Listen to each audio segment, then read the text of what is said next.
Olá, você está no Voxe com Elas, um programa dedicado ao público feminino.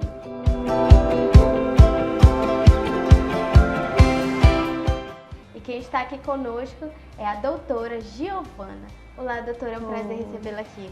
Obrigada pelo convite, fico muito feliz mais uma vez de estar participando de alguma produção da Vox.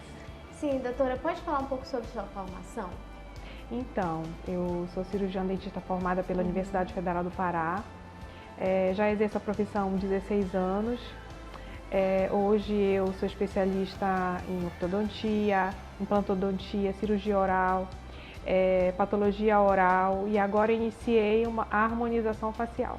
A odontologia ela é uma profissão muito delicada, né? Muitas pessoas sonham, né, com aquele mundo organizado, bonitinho da odontologia, mas a odontologia vai muito além disso, né? Ela vai muito além de cuidar de um sorriso. A gente está cuidando do bem-estar do paciente, né? Sim. Eu costumo dizer que eu sou a favor da odontologia tradicional junto com a odontologia contemporânea, que é a que a gente usa. Sim. A odontologia de antigamente com técnicas avançadas, né? Então, hoje em dia nós estamos vendo várias faculdades aqui em Santarém, né? Várias pessoas se formando. E o que eu tenho para falar é que a experiência, né, é muito importante, né? A gente só pega a prática clínica com anos, né? Então é isso. E a odontologia não foi fácil para mim desde o início, né? É uma profissão que ela tem muitos gastos, né? É verdade. Mas a compensação vem no final, né? E essa questão da experiência é um ponto muito importante, porque eu já tive amigos próximos que se formaram e abriram logo a sua clínica, né? Não teve assim aquele tempo de pegar e aprender com o médico, levar um tempo. E acabaram que saíram os resultados depois, né? Pessoas falando mal, de problemas, por ser muito novo, por ser muito jovem. Então, acho que a questão da experiência é uma questão que a gente tem que sempre bater na tecla, né? Porque a gente está mexendo com o rosto, está mexendo com o dente, então a gente precisa de uma atenção, de um cuidado maior, né? Você está cuidando de uma vida, né? Exatamente. Você não está cuidando só da boca, né? Sim. Eu comecei a minha profissão na prefeitura, né? Trabalhando no barco da prefeitura, no Netinho. Sim. Depois trabalhei no Abaré, trabalhei na Clínica Dentária Biochase da Fundação Esperança durante 7 anos, na prefeitura foram 12. Agora entrei na SEAP, né? Sistema de Administração Penitenciária. E sempre mantive o consultório atrelado a esses trabalhos, né? É uma profissão em que você depende muito do corpo, ela é muito cansativa, mas ela é muito prazerosa. A odontologia é uma profissão apaixonante para quem quer entrar de cabeça. Sim. E explica pra gente, entrando aí na questão dos dentes, como é que dá o início das cáries? Bem, a cárie em si é uma doença, né? Normalmente as pessoas entendem que a cárie é que causa os buraquinhos. Na verdade, não. A cárie ela é causada por uma bactéria chamada Streptococcus mutans. E o início dela se dá com a diminuição da acidez bucal, normalmente por determinados tipos de alimentos que intensificam a diminuição da acidez bucal. Né? Digamos que após uma alimentação, aproximadamente 3 horas, se dá o início do processo da doença cárie. Sim. A senhora sabe explicar quais são mais ou menos os tipos de alimentos que causam isso? Então, eu costumo palestrar da seguinte forma. Não existe, hoje em dia, eu posso dizer por experiência que não há se você passar a sua vida inteira comendo vegetais e carboidratos, você vai ter cárie como quem passa a vida inteira comendo qualquer coisa. Qualquer outra coisa. No entanto, existem alimentos que diminuem mais rápido o pH bucal, fazendo com que a bactéria tenha condições de trabalhar mais facilmente, ou seja, deixando a boca mais suscetível à cárie, que são os doces. Isso não quer dizer que a pessoa esteja proibida de comer doces, né? Lógico que de vez em quando é bom, mas há necessidade de evitar para que não diminua tanto o pH bucal quando a pessoa se alimenta. Sim, entrando nesse assunto dos doces, eles são prejudiciais à saúde bucal? Como é que se dá? Se a gente for pensar na condição do alimento, os doces eles são mais pegajosos, eles grudam mais. Então eles formam mais placa bacteriana, né? diferente de outros tipos de alimentos. Se a gente for levar em proporção, logicamente que os doces vão causar mais cáries, mas isso não quer dizer que a gente vai comer maçã e alface e vai deixar de escovar o dente porque eles não causam. Lógico, qualquer tipo de alimento pode causar, dependendo do hábito também da boca. A cárie, na verdade, ela depende de várias coisas, né? Não só da alimentação, depende dos cuidados da pessoa, da microbiota bucal, se ela tem bastante bactéria bucal, da alimentação, dos fatores genéticos, e também, muitas vezes, dos cuidados domésticos, né? Várias coisas, né? A cárie, as bactérias bucais, elas também são um pouco transmissíveis, né? Então, existem determinados cuidados que a gente tem que ter no dia a dia. A gente sabe que cada médico, assim, quando a gente vai no dentista, eles explicam, olha, você tem que escovar o dente tal hora. Qual é o seu conselho? Se existe uma regra do horário certo de escovar dente, horário certo de passar o fio dental? Como é? Na verdade, existe um mínimo, né, de escovações dentárias que a gente fala, né? São 3. E depende muito do horário da pessoa, né? Do relógio biológico, que horas ela acorda, que horas ela faz as refeições. O importante é que após cada refeição, cerca de 10 a 20 minutos depois, você higienize a boca. Fio dental ele deve ser usado diariamente, porque onde a escova não consegue entrar, quem entra é o fio dental, né? Muitas pessoas chegam no consultório e dizem pra gente, doutora, mas eu estou usando fio dental, mas não de forma adequada, né? Então sempre é importante as visitas regulares ao dentista para a gente poder explicar direitinho como se faz.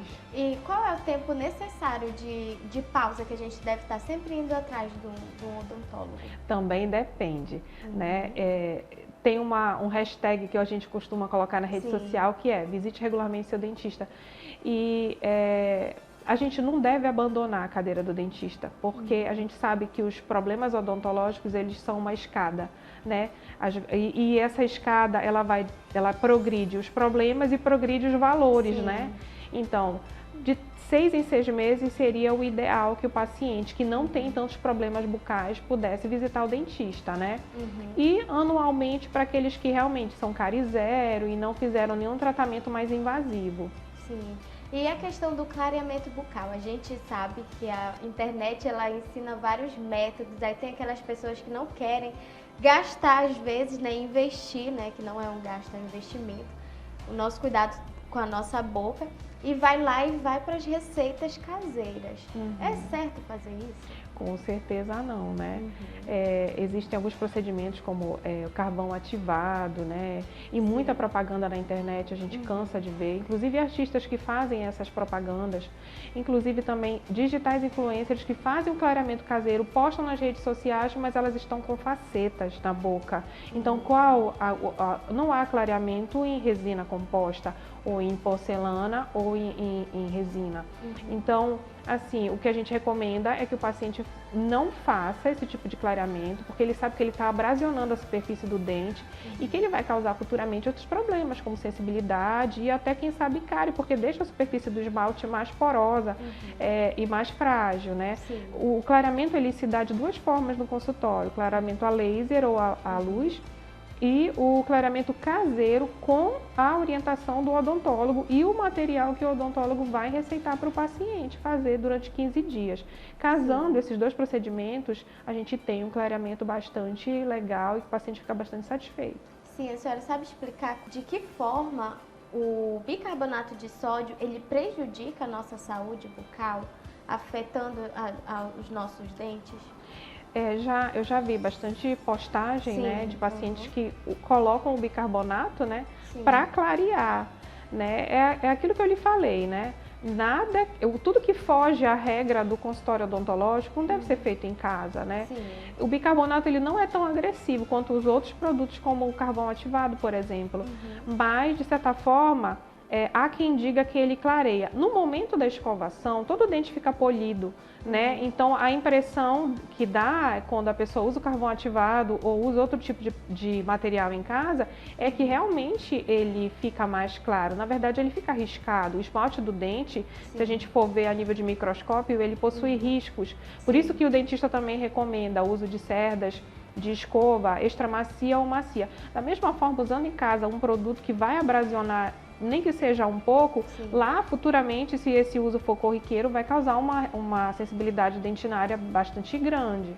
Sim, e para aquelas pessoas, como a senhora mesmo citou, aqueles influencers, né? Eu já vi algumas mulheres mostrando o carvão ativado e ele pega, e ela, a influencer, né, pega e diz que não tem nada no dente, é só passar. Será que é verdade mesmo?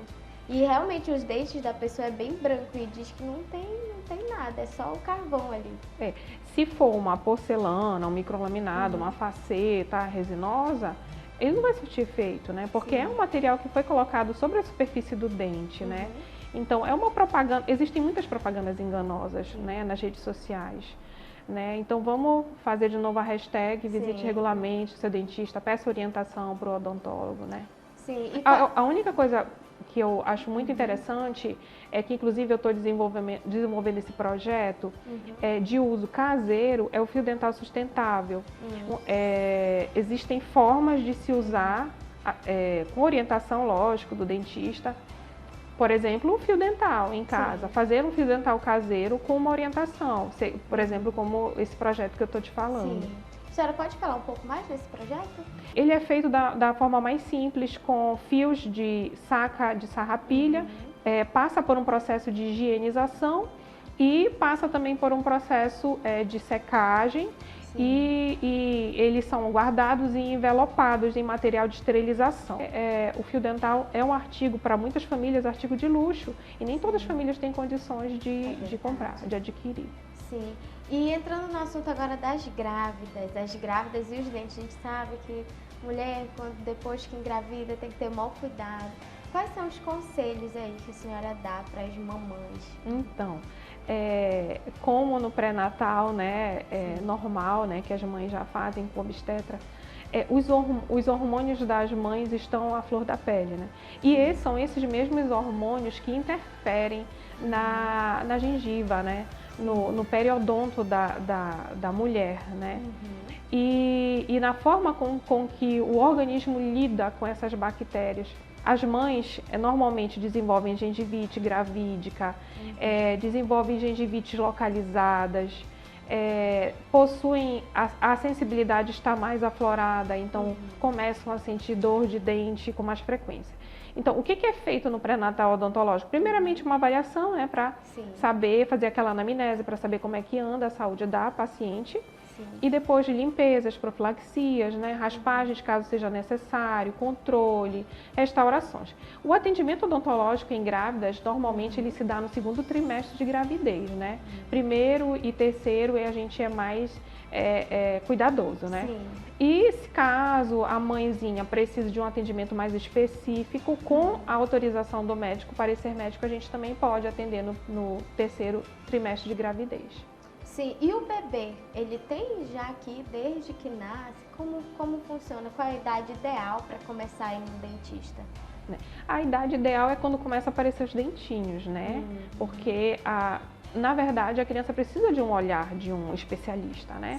A mãe não entende, a mãe não sabe como fazer a higienização, né? Então, quando surgirem os primeiros dentinhos, a mãe já deve fazer uma visita, se puder, né, ao odontólogo, para que ele possa ensinar a limpeza bucal, né? Existem várias formas, né, de fazer, com uma gaze estéril, com água potável, sempre após as mamadas.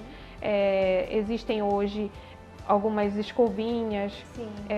Então, são várias coisinhas que foram criadas para auxiliar as mães na limpeza bucal. Mas é muito importante que ela comece, porque isso ajuda no condicionamento da criança, né?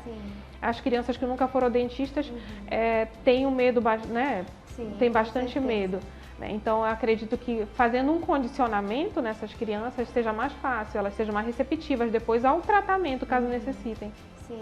A questão da chupeta e de chupar dedo interfere na forma da boca, na forma dos dentes? Sim, com certeza. Se ela for duradoura, né? Segundo a literatura, no máximo 18 meses, né, que a mãe tem que ficar, né? Um ano e pouco, né?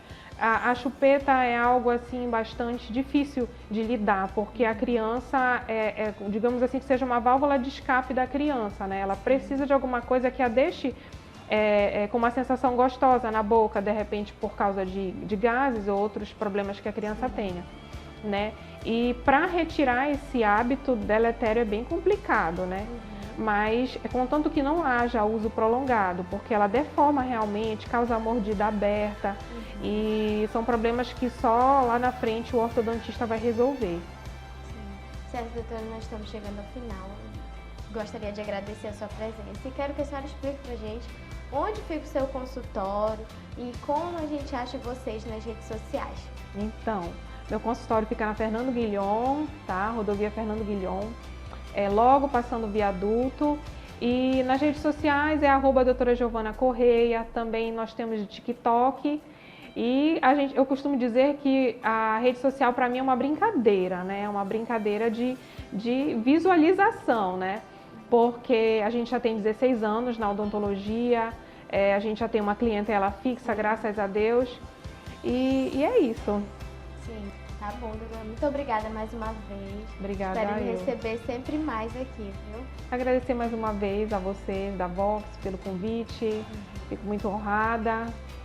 Muito obrigada. Muito obrigada também a você que nos acompanha e nos assistiu até aqui. Não deixe de deixar o seu like, se inscrever no canal e compartilhar com os amigos. Muito obrigada. Tchau, tchau.